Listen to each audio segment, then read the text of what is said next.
Hello, voidlings, my soul fam here on YouTube. Today I'm not doing a reading. I am going to start talking about my journey. And if this kind of thing doesn't resonate with you, feel free to move on. But I think something I'm creating here in this community is, I'm creating a community, a gathering space online for like-minded individuals who felt like they never fit in. Even within the world of New Age spirituality, as weird as it gets, if you're seeing this, you might be someone where you don't even fit in there. And that's how I've always felt. My entire life, no matter where I am, I don't fit in. There's always something off with me.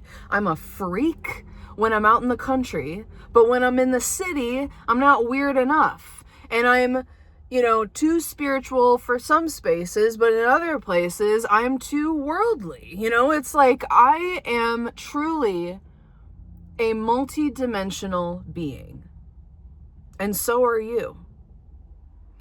And if you're aligning to this frequency as a light worker, as a blue wave light worker, it is time to start sharing your truth and living from truth and accept that you are here to be a disruptor, to shatter illusions, to break paradigms, to bring truth and an up-leveling of energy wherever you go. And you don't even have to do anything. You just have to show up as you. And the energy does the work for you. Now, a lot of us are going to be called into sharing our gifts, right? That's just one part of it. I feel like when we actually share using our gifts, talents, and abilities, that's kind of like it's like a highway. It's a gateway to a specific frequency that is offered often through services. But just showing up as you and exuding the energy that you are as spirit made manifest in human form with this very specific blue wave frequency of light, of truth. I'm hearing dignity, prosperity, that is all connected to authenticity, breaking paradigms, living outside the binaries, the polarities. It's a unique, niche, outsider, black sheep type of experience. And there's a lot of pros and cons with that, right? It's not easy to feel like you don't belong everywhere you go, but the goal for this group of people is to find that gravitational center of belonging within self, but it's even bigger than that. It's within spirit. It's within source. It's within the universe. It's within the earth. A lot of people like us, we don't have a lot of guides. I think the angels, especially Archangel Michael, is just starting to come in. But a lot of us are like directly tapped into source. A lot of us feel like we don't have a true sense of self. We've always struggled with things like gender, sexuality, money, job, vocation, identity, because we don't really feel like anything. And I feel like a lot of us are literally just extensions of source consciousness, which everyone and everything is. But what I'm saying is it's a specific frequency. And a lot of us are star-seeded from original civilizations. So our roots, our energetic frequency goes back to the very beginning, which is why it's so hard to relate now on the earth plane, because everything in like modern civilization is like made up social constructs, and we don't understand that because we come from a time before that. And a lot of us are stepping back into a role of service on behalf of this pure, true frequency. So literally giving up the identity, giving up the, just accepting. I mean, why do you think I named myself Void? And I'm going to tell you the story of how that name came to be. But why do you think I call myself Void? Because this, whatever this is whatever it wants to be. And it's constantly changing, and it always has. And I'm just accepting it now. Hey, I'm changing again. I never had a problem with it. It's that everyone else sometimes can have a problem with it, and that brings some level of insecurity or shame. Excuse me. Confirmation burp. But if you're here, if you're attracted to this, if you resonate to this, you're probably like that too.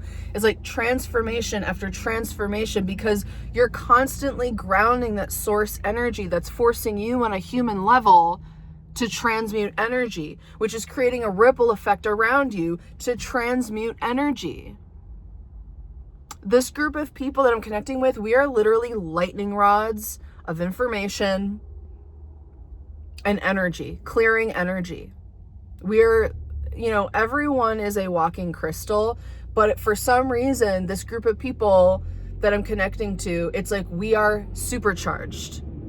Everywhere we go, it's like this big ripple effect of energy, and everyone around us is affected for better or worse.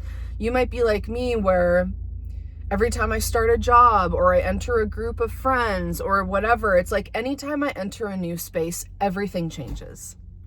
Because illusions are immediately revealed, distortions in the field are immediately revealed, and the entire structure has to change around that. As above, so below, as within, so without. It's really crazy. Like literally every time, like I'll show up somewhere and everything changes in the group dynamic, or all of a sudden in the job, I enter the job and then they change all of the rules. And everyone will tell me like, it's been the same way for 10 years. And then all of a sudden they want to change it. I'm like, here we go again. And on a human level, it's so exhausting. Like, y'all,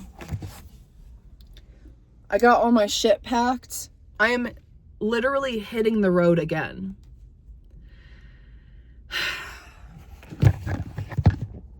It's exhausting to have things constantly changing, constantly collapsing, tower moment after tower moment, having to constantly change. And it's interesting because a part of this is a trauma response, because growing up as the kind of people we are, people didn't understand it. They were offended by it. They were threatened by it. They wanted to contain it. They wanted to smother it, to control it. There was something about us that was untetherable, unbrainwashable. A lot of us, we grew up knowing ultimate truths, just like naturally. So things like religion didn't work. Other types of indoctrination didn't work. We always saw through the power structure of America, for example, or like capitalism and patriarchy, just all this stuff. It never made sense to us because we remember the time before. And we are here to build, to be a part of a greater light worker grid where the blue wave or the blue ray, a lot of people in the comments have been talking about the blue ray. I still need to read more Dolores Cannon to understand the waves of volunteers, because I know like some people think there's a specific timeline, but I don't think that's true because time doesn't exist.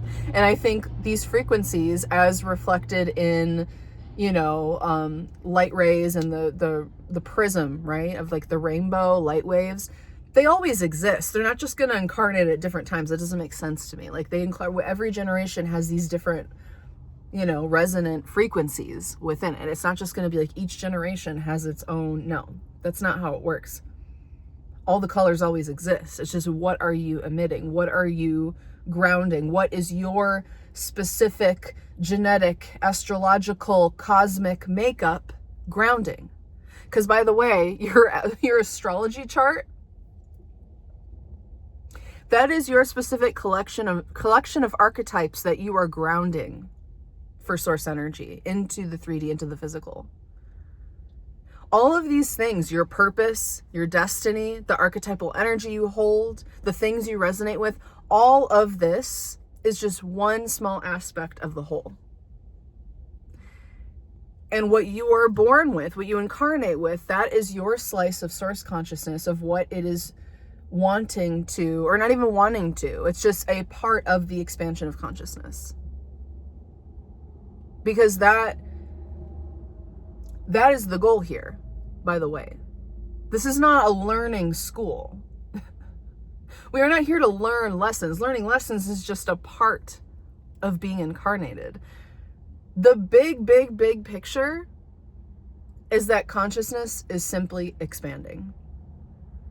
And expanding does necessitate lessons, but it's not just about the learning. It's about the experience, right? It's about the wisdom. It's about the information that comes through all aspects, which can be through joy and pleasure and making mistakes and learning lessons and trying again, and also just doing things that are fun, that you enjoy, right? We're not just here to learn lessons. We're here to experience and express our slice of source consciousness. And this specific group of people that I'm connecting to is grounding this higher consciousness frequency of truth that is directly tapped into source. And it's the truth that we are everything and nothing. Literally, it's just everything and nothing. Like, nothing really exists. There is no inherent reality. There is no inherent truth. That's the truth. The truth is that there's no inherent truth, and that energy is malleable and things are constantly changing. And there is a third way out of polarity. And the truth and what is most life enhancing changes from every given moment. So the truth can change. Isn't that interesting? That the way showers of truth are actually grounding the truth that is that there is no truth. That every single person has their own reality, and together we co-create reality. It's wild. Now, to make it more about me, I am embarking on yet another soul-led adventure. So it's like, how far back do I want to go in talking about things? I mean, yeah, as is alluded here, my whole life has been a spiritual journey since I was a little kid. I was always deeply connected to nature. When I was a kid, I believed I was a witch.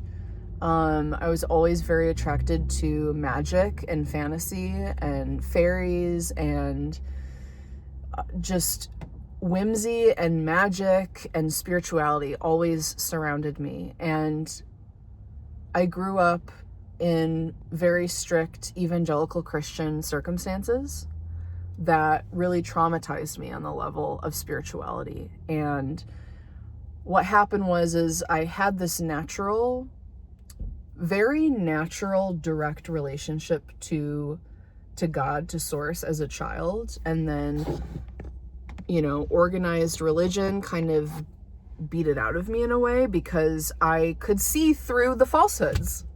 Even as a kid, there were a lot of things within the religion that didn't make sense to me. Even though I could feel God, that was not a question for me. The religion, the system, the institution made no sense to me, even as a kid. Also, I was deeply connected to death and wildly aware of death, even at a very young age. Hello, Capricorns. Just like very aware of time, mortality, very Saturnian themes, always relevant with me. So I just felt disillusioned by Christianity. And when I was 13, I declared myself an atheist. And, those like puberty, middle school years are rough for everyone. But I think for me especially, I went really, really, really, really deep into the darkness. Because what happened was I was so disillusioned that I turned away from God completely.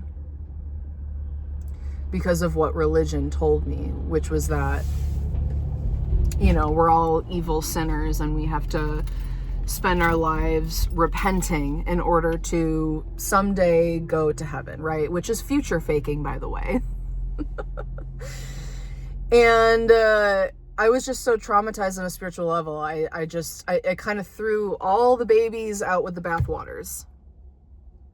And which a lot of us too on this path that I'm talking about, we do spend a lot of time stuck in polarity or black and white thinking because we're being made aware of the polarity in order to find the distortions and the falsehoods in it, to find that third way out, by the way. So a part of the path is first becoming acutely aware of polarities and then breaking out of it. So essentially getting deeply embedded into structure systems, whether it's energy, institutions, whatever, relationships, getting like deeply sucked into the good, bad, right, wrong, black, white, left, right, man, woman, whatever the polarity is, getting really stuck in that, finding the distortions, and then breaking out and finding the third way. Because ultimately, it's about being a rebel. Let's be honest. This is all about being a rebel.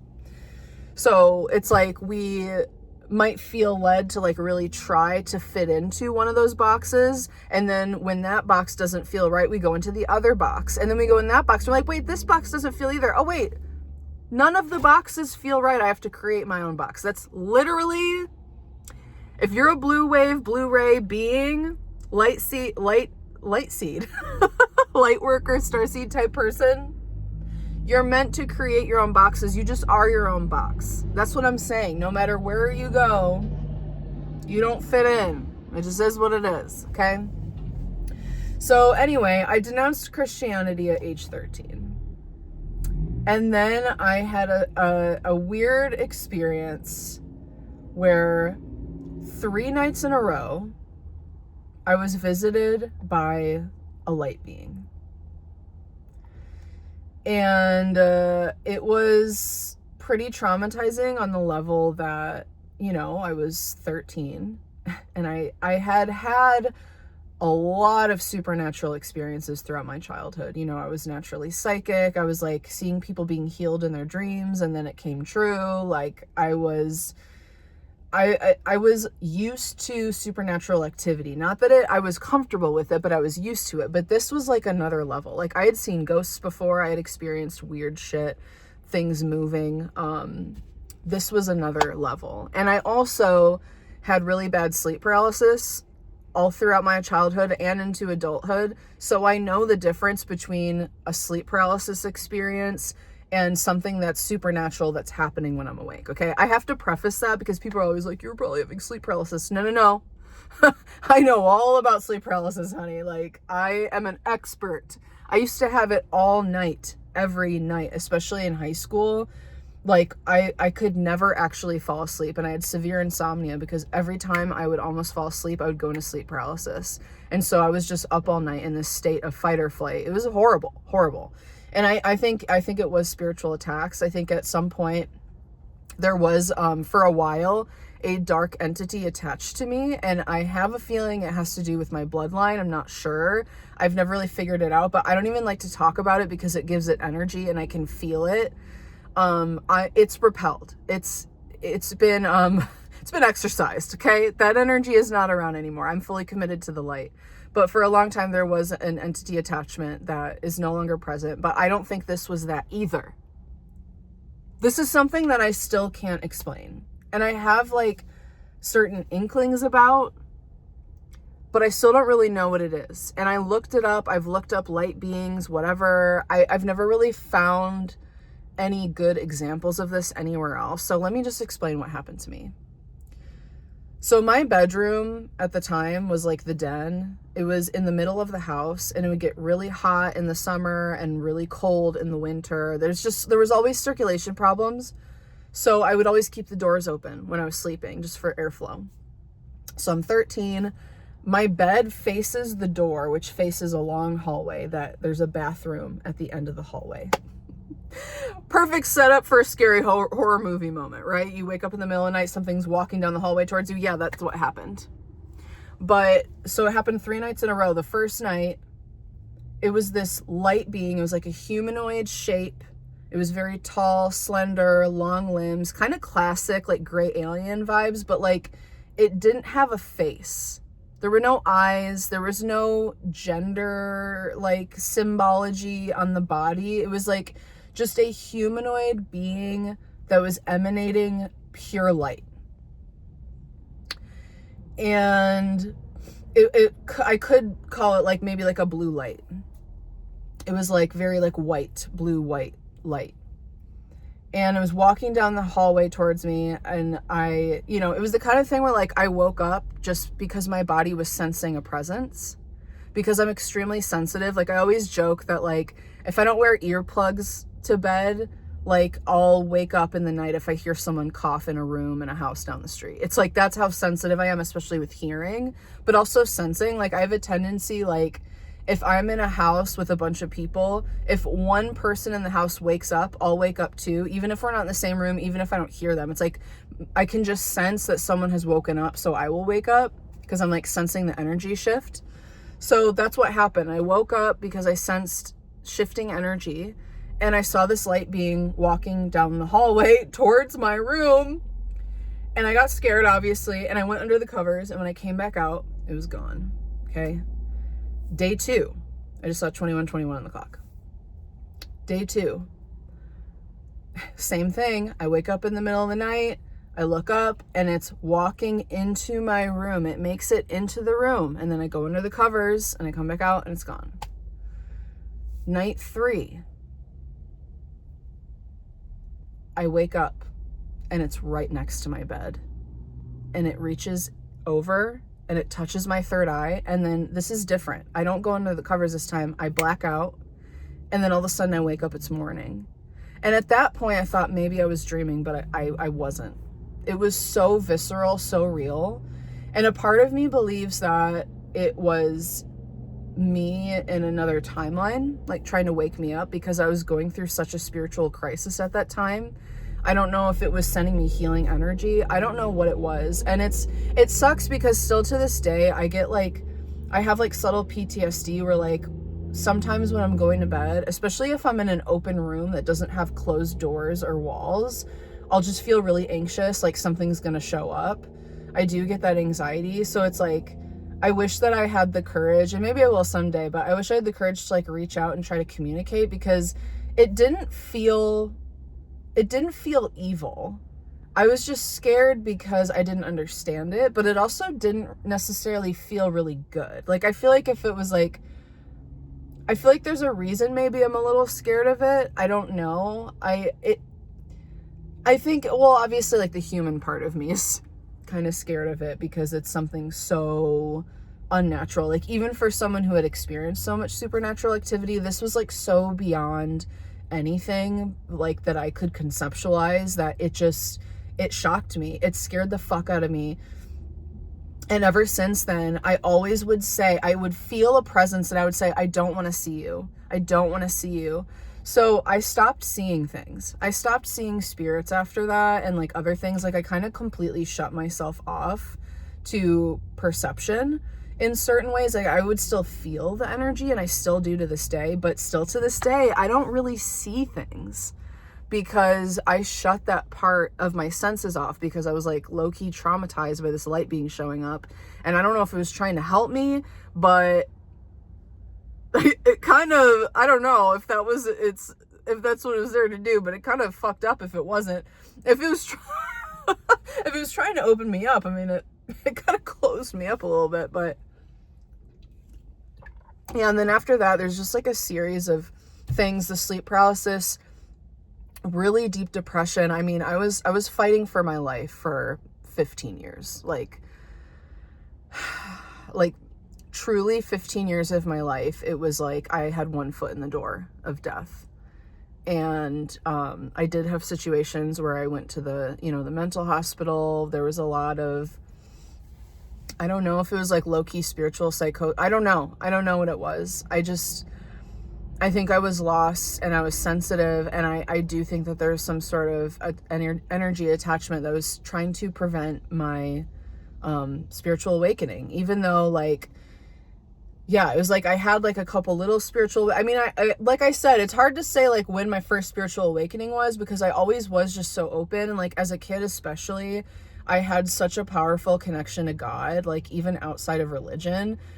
And like there was a moment during like some big like evangelical Christian concert thing, whatever, I think it was called Acquire the Fire or something else, because no, it wasn't Acquire the Fire, because that was when I was a teenager, but like, or I was in middle school and I went to Acquire the Fire. If anyone's a millennial, you might know what that is. It was kind of like an evangelical music festival, cool gathering thing where they would like evangelize you and make it all cool and exciting so that you'd be like, woo, it's a party, but it's like all about Christianity.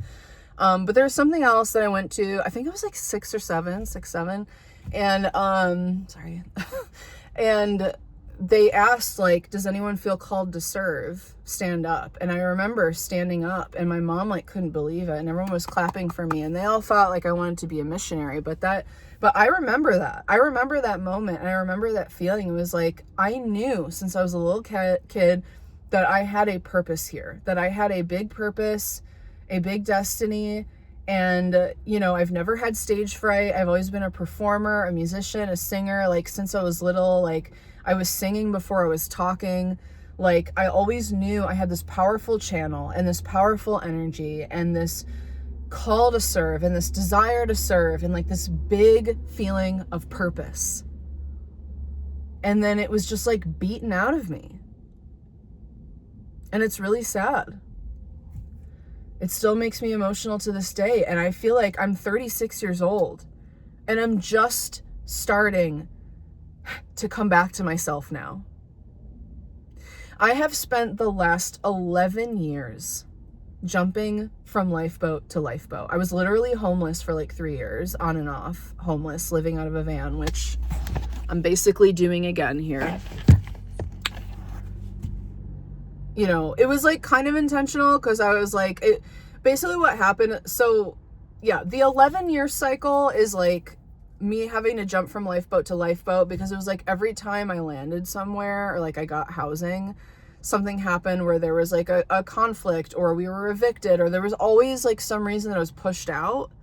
And a lot of the time, you know, looking back, I'm seeing how there was a lot of self-abandonment or people pleasing. Like I was in a position of servitude to the relationship or the situation, or like people misunderstood me, or there was I don't know, there was just always a reason why I would get pushed out. And it always felt low key, high key, like the universe was doing it. Like, this isn't right, get out. And it's been fucking exhausting. But what happened was, like with the homelessness thing was, so I tried, you know, talk about being an outsider. I always was, you know, I was like a weird, like scene emo kid, like in middle school and in high school. And, you know, I was like fucking indie sleaze hipster, whatever, in Detroit in the early 2010s. It was iconic, whatever. I was doing lots of drugs, whatever. But I tried to go the normal route, what I was taught. Like I was literally taught that if you try to become a musician, if you try to make that your life, you're gonna like starve to death and die. So I spent like the first decade of my adult life trying to fit into society because I thought that's what I needed to do in order to survive.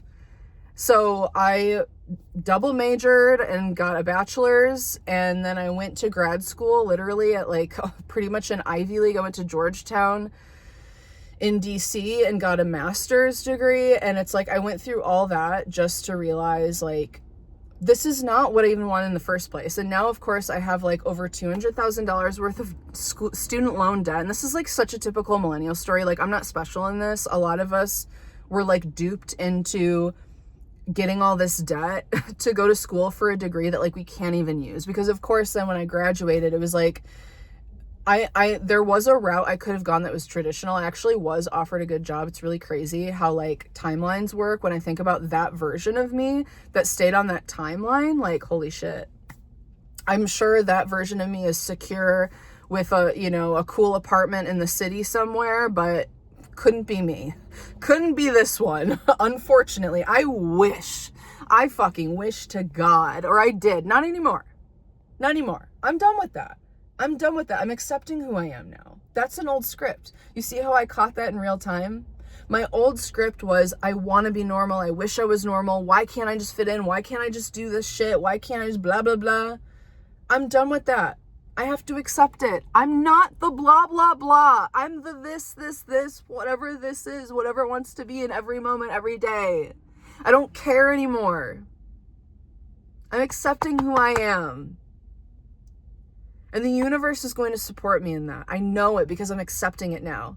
Because this whole time I've been like in and out. For the past 11 years, I've been one foot in the door and out of myself.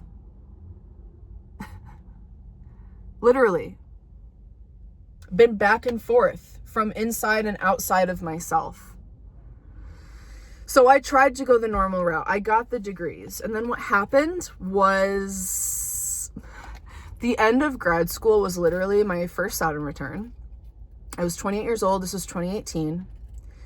And I had a DMT trip where I broke through, and the beings told me that literally my whole trip, I was blue. The whole trip was blue. Everything was blue.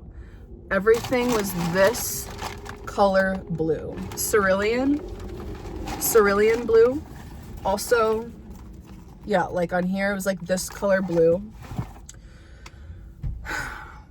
And it was all blue, and it was all music. And they told me, this is you. They were showing me my frequency. They were like, this is the truth of who you are. And then this mantra was going on the whole time. It was like everything and nothing, everything and nothing, everything and nothing. And then what happened is after that, I realized that I could not stay in academia. Like it just wasn't, it at least wasn't authentic to me at the time, right? I could change my mind 10 years down the road or tomorrow. I don't know. But like at the time it was not right, and I had to leave. And I got an offer to go out west with this person I was dating at the time. And so I ended up going out west with him, and basically on and off, being homeless, basically living out of a tent and out of a van and doing, like trail work, farm work, just kind of living like the dirty kid lifestyle for a few years, working at, a ski resort in Colorado, and just like different like seasonal jobs, and then in between intermittently just like traveling and like dumpster diving and shit like that, just like crusty dirty kid stuff. And it was a very confusing time. And then COVID happened and I was forced to move back in with my parents because I was like, I surely can't be living on the street during this. So I went and lived with my parents for, I think it was like 6 or 7 months. And then I went back out west because I was like, I can't stay here. Something pulled me back out west. And I got this tattoo while I was out there that second time. You can't really see it from this angle, but it does say void. It's like VOID. And this was before I was calling myself that. I need to open the windows. I'm getting hot.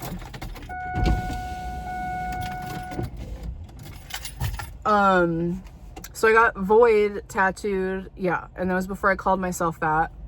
And so again, I was like living out of a car, out of a tent again for a while. And then October 2020, I was invited out to Maine to do some trim work and live with some folks. And again, it was a weird situation where, again, it was like at first they like offered me to stay there, and then it got weird, and then I had to leave. But in the meantime, I had met someone out there. And, when I left Maine at the end of 2020, like I thought that I was never going to see that person again, but we ended up staying in touch, and ultimately he ended up asking me to be his partner and asked me to move out there to Maine. So then I moved to Maine, and that's where I was the past 5 years. And during that time, I went through, mind you, I skipped some things though. Storytelling is hard for me with the ADHD, but, so after the DMT trip and all that, I had like in 2019, this like my first big spiritual awakening coming back to self thing.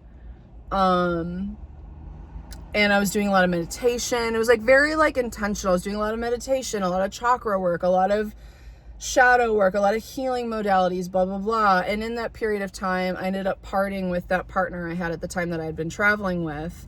And I ended up, like, I started having like weird dreams about like Hindu deities and like all of this information and stuff. This is when I first heard about Dolores Cannon. Oh yeah. And then I had a past life regression hypnosis session. It was the QHHTP, like the Dolores Cannon style one. And my fucking past life regression memory was me as a blue ET. Also, when I was 12 years old, before I saw that light being, I made a paper mache mask in art class in school. And I wish I had it with me. I have a picture of it, so I'll post it. But it's literally a blue face with like stars and moons. So this shit follows me and has been following me my whole life. My mom even said when I was in high school, she didn't understand me and she thought I had been abducted by aliens. I kid you not. It was a joke for her, but like, it's not a joke. Okay. I'm sorry. So I had this past life regression hypnosis session in 2019 too,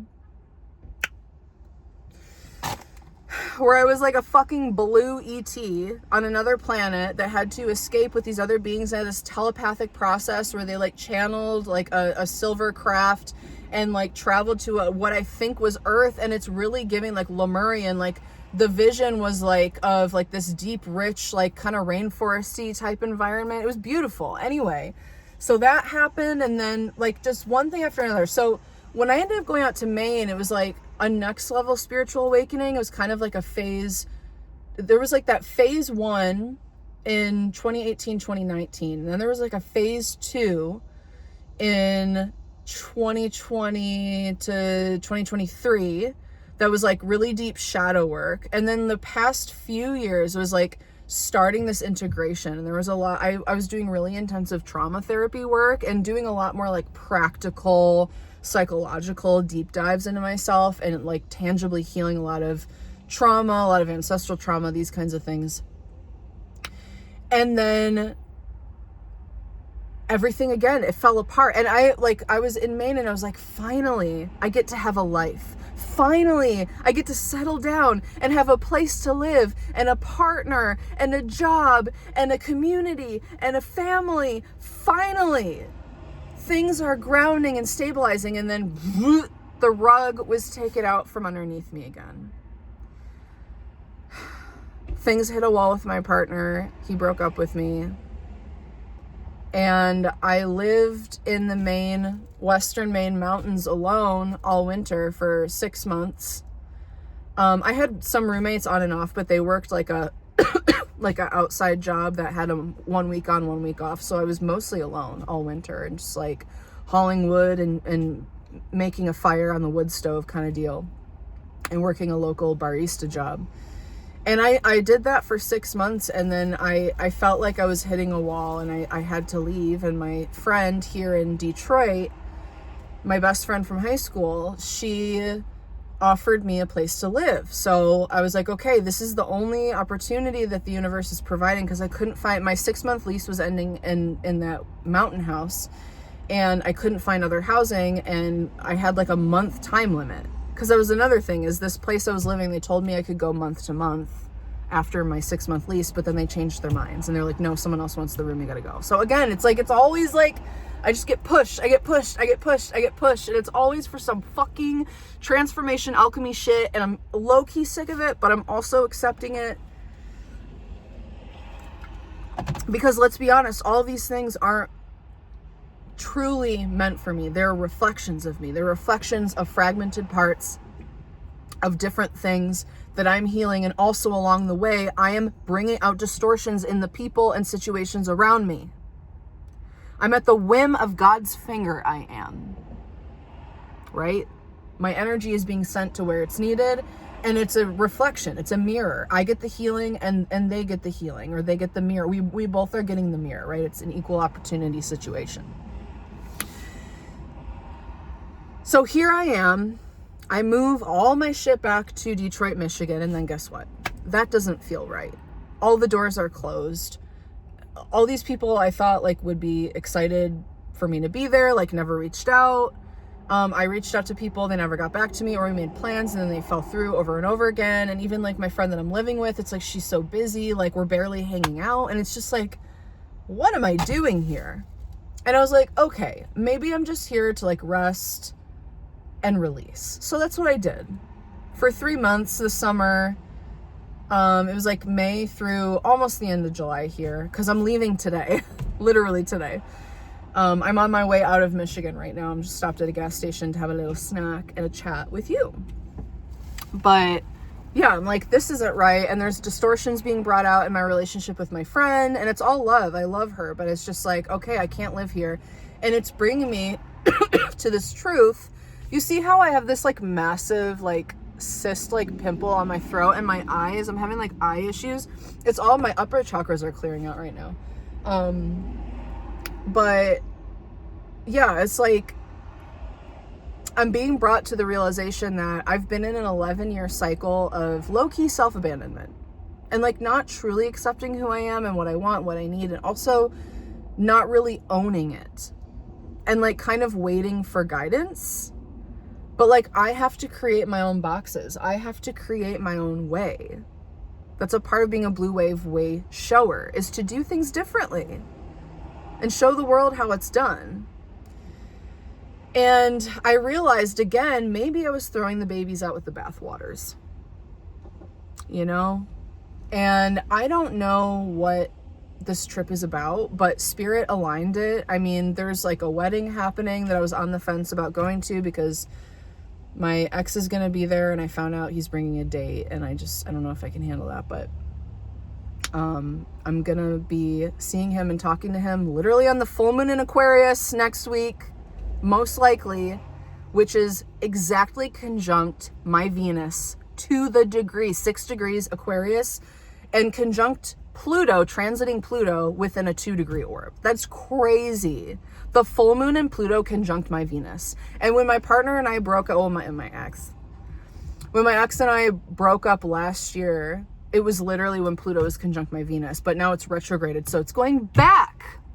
So it is giving rebirth, but I also don't know, and I'm trying to not project anything into this. Like, so there's the wedding, but also Spirit, like, put a bunch of opportunities in my way. Like, I'm DJing this party. I'm doing like an ambient, experimental thing with some poets. Like, there's all these like different opportunities that are coming through this month that like I knew they were little like breadcrumbs. Like, I'm following the breadcrumb trail back to Maine, and I don't know why, but I do feel the settling in me of like, oh, I think I'm closing a certain chapter with Michigan. I think. We'll see. Time will tell. I'm going to have the clarity once I get to Maine, but it's like, I thought this whole time that I had to close the chapter on Maine, like that wasn't right. But then coming back here, I'm like, oh no, I've been living one foot out the door, still clinging to Michigan, still clinging to an old version of myself, still clinging to this version of me that wants to fit in, that wants to be a part of society, that wants to whatever. But I'm being led to choose myself and to accept that things are always going to look different for me. And I'm always going to change. And it's always going to be a little unconventional, and that's okay. So I'm literally being brought back to Maine on a fact-finding mission. And I am low-key hoping that, not hoping, I'm trying to manifest, well, I'm manifesting the truth.